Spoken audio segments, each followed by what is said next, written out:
नमस्कार दोस्तों, स्वागत है आप सभी का फिर से एक बार पीके एडवांस साई को यूट्यूब चैनल पर। और आज हम चर्चा करेंगे अभिप्रेरणा का अर्थ एवं परिभाषा है। जो भी खास चीज़ जिसमें क्या है, आपको पढ़ाया जाएगा विशेष रेफरेंस बुक्स पीडी पाठक, जो शिक्षा मनोविज्ञान के लिए एक रेफरेंस बुक के रूप में कार्य करती है। तो देखिए दोस्तों, स्टार्ट कर देते हैं अपनी क्लास को बिना समय गंवाए। अगर आप हमारे चैनल से नहीं जुड़े हैं तो इस चैनल को सब्सक्राइब कर लें आप, और पीडी पाठक बुक से शिक्षा मनोविज्ञान को पढ़ने के लिए बिल्कुल इस चैनल का सदस्य बने। और शाम को लाइव हमारी टेस्ट सीरीज़ रहती है। लाइव टेस्ट सीरीज़ अगर आप ज्वाइन करना चाहते हैं तो आप हमारे साथ डेली रात 9 बजे आप हमारे साथ जुड़ सकते हैं, चैनल को सब्सक्राइब करके। चलिए दोस्तों, स्टार्ट करते हैं अपनी क्लास को। देखिए, आज जो हमारा जो विषय है वह है प्रेरणा, अर्थात मोटिवेशन, अभिप्रेरणा का अर्थ और एवं परिभाषा। न केवल इन पुस्तक को पढ़ेंगे, बाकी इससे बहुत सारे कंसेप्ट और बहुत सारी अलग चीज़ें भी हम इस क्लास में देखेंगे। तो क्लास को एक बार लाइक आप जरूर कर दें।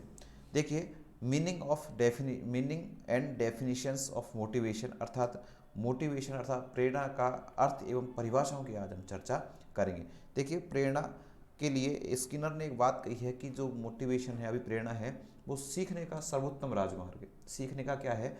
सर्वोत्तम राजमार्ग। सबसे ज़्यादा गति हमें प्रदान करती है, वो तो क्या प्रदान करती है मित्रों? मोटिवेशन। तो हमें भी अपने जीवन में समय समय पर अच्छे लोगों से मोटिवेशन प्राप्त करते रहना चाहिए। स्वयं अगर मोटिवेशन हम क्षम होंगे तो निश्चित रूप से हमें कुछ अच्छा मिलेगा। चलिए दोस्तों, स्टार्ट करते हैं। देखिए देखिए, पहला लिखा है, प्रेरणा के शाब्दिक और मनोवैज्ञानिक अर्थों में अंतर है। प्रेरणा के शाब्दिक अर्थ में और मनोवैज्ञानिक अर्थ में क्या है? अंतर है। क्या अंतर है ये हम देख लेते हैं। दोनों में क्या अंतर है कि शाब्दिक अर्थ इसका क्या है, शाब्दिक अर्थ क्या है, और मनोवैज्ञानिक इसका अर्थ क्या है। प्रेरणा के शाब्दिक अर्थ में हमें किसी कार्य को करने का बोध होता है। शाब्दिक अर्थ में तो किसी कार्य को करने का बोध होता है। इस अर्थ में हम किसी भी उत्तेजना को प्रेरणा कह सकते हैं। किस अर्थ में? शाब्दिक अर्थ में। जो कोई कहीं से भी हमें उत्तेजना प्राप्त होती है, कार्य करने के लिए जो हमें प्रेरणा प्राप्त होती है, उसे क्या कहा जाता है? प्रेरणा कहा जाता है। ये इसके शाब्दिक अर्थ में है। क्योंकि उत्तेजना के अभाव में किसी प्रकार की प्रतिक्रिया संभव नहीं है। मित्रों, बात यह है इसकी कुल मिलाकर कि जब तक हमें कहीं से उत्तेजना प्राप्त नहीं होगी, जब तक हमें कहीं से मोटिवेशन प्राप्त नहीं होगा, तो हम किसी कार्य को करने के लिए अग्रसर ही नहीं होंगे। तो निश्चित रूप से मानव के जीवन में, मनुष्य के जीवन में अभिप्रेरणा का होना आवश्यक है, उत्तेजना का होना आवश्यक है। आगे देखते हैं। हमारी हर एक प्रतिक्रिया या व्यवहार हमारी हर एक प्रतिक्रिया या व्यवहार का कारण कोई ना कोई उत्तेजना अवश्य होती है। अर्थात हम जो भी कार्य करते हैं, उन कार्यों के पीछे निश्चित रूप से कोई ना कोई क्या होती है? अभिप्रेरणा छिपी हुई होती है।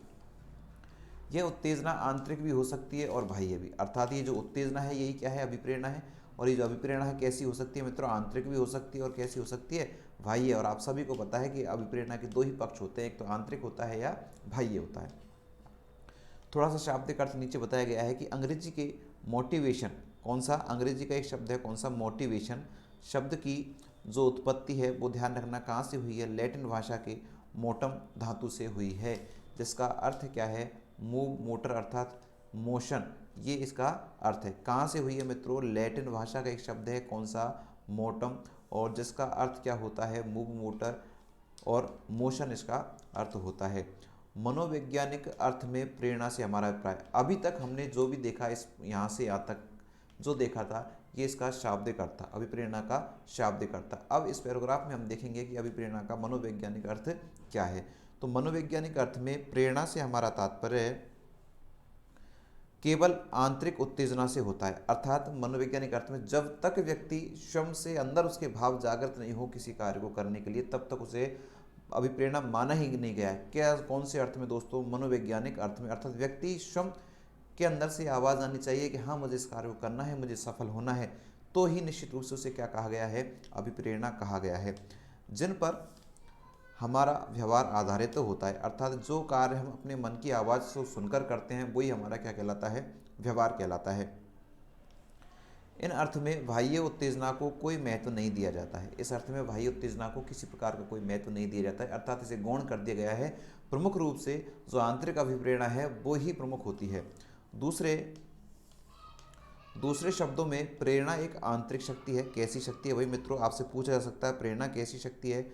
प्रेरणा एक आंतरिक शक्ति है जो व्यक्ति का कार्य करने के लिए क्या कर सकती है, प्रेरित करती है। अर्थात जब व्यक्ति आंतरिक रूप से अभिप्रेरित हो जाता है, मोटिवेट हो जाता है, तो व्यक्ति किसी कार्य को करने के लिए स्वयं उस कार्य को करने का प्रयास करता है, प्रेरणा उसे अंदर से प्राप्त होती है।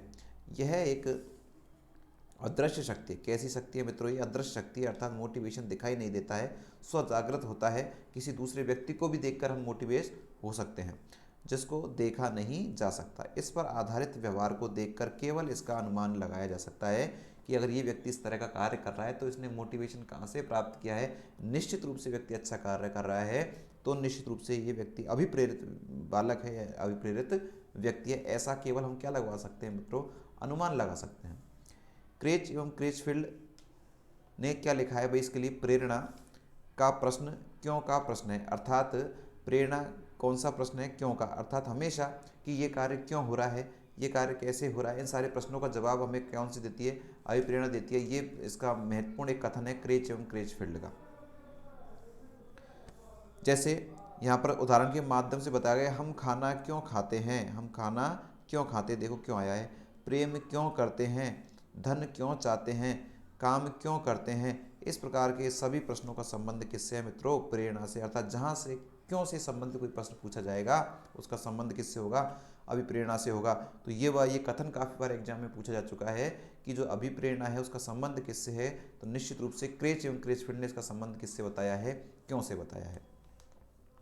हम प्रेरणा शब्द के मनोवैज्ञानिक अर्थ को अधिक स्पष्ट करने के लिए कुछ परिभाषाएं देख रहे हैं। दोस्तों ये जो सारी चीज़ें मैं आपको पढ़ा रहा हूँ, ये पीडी पाठक की बुक की एक पीडीएफ मैंने बनाई है और उसके माध्यम से आपको पढ़ा रहा हूँ। तो ये सारी चीज़ें एकदम बिल्कुल ऑथेंटिक है, आप कहीं दूसरी जगह आपको पढ़ने की बिल्कुल आवश्यकता भी नहीं है। बहुत डिटेल में इस किताब में बताया गया है और मैं आपको कुछ एक्स्ट्रा जानकारी साथ साथ में देता रहता हूँ। तो आप इस क्लास को लाइक, अगर आपको पसंद आ रही है तो क्लास को लाइक जरूर करें। नीचे आप अपने जो विचार है कमेंट्स बॉक्स में जरूर कमेंट्स करें। देखिए परिभाषा एक गुड एक मनोवैज्ञानिक उन्होंने क्या परिभाषा दी है कि प्रेरणा कार्य को आरंभ करने, कितनी अच्छी परिभाषा इन्होंने दी है।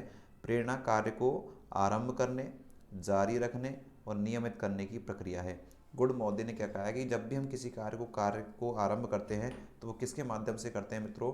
अभिप्रेरणा के माध्यम से करते हैं, मोटिवेशन के माध्यम से उस कार्य को हम करते हैं।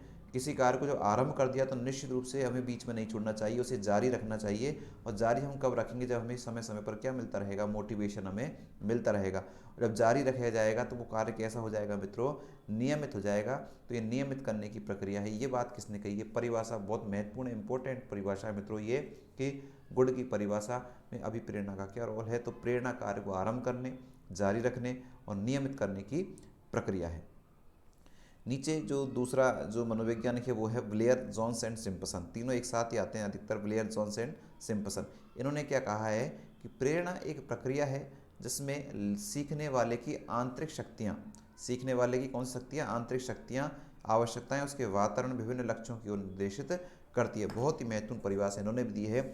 ब्लेयर, जोन्स एंड सिम्पसन ने कहा है कि प्रेरणा एक प्रक्रिया है, क्या है? एक प्रोसेस है जिसमें सीखने वाले की आंतरिक शक्तियाँ, स्वयं जो सीख रहा है, अधिगम करता है, उसकी सीखने की आंतरिक शक्तियाँ या आवश्यकताएं उसके वातावरण में विभिन्न लक्ष्यों की ओर निर्दिष्ट करती है। अर्थात अगर उसकी उस सीखने की जो शक्तियाँ हैं, आंतरिक शक्तियाँ हैं, और साथ में जो उसकी आवश्यकताएं, उसकी आवश्यकताएं उसके लिए क्या बन जाती हैं?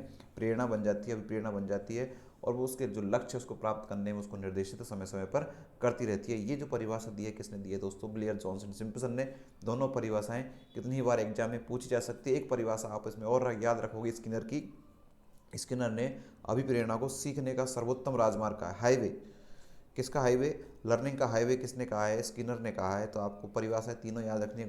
गुड की तो आपको याद रखनी है ब्लेयर, जोन्स एंड सिम्पसन। साथ के साथ में एक परिभाषा आपको स्किनर की भी याद रखनी है कि सीखना सर्वोत्तम राजमार्ग है। किसका? अभिप्रेरणा सीखने का सर्वोत्तम राजमार्ग। ये परिभाषा स्किनर ने दी है।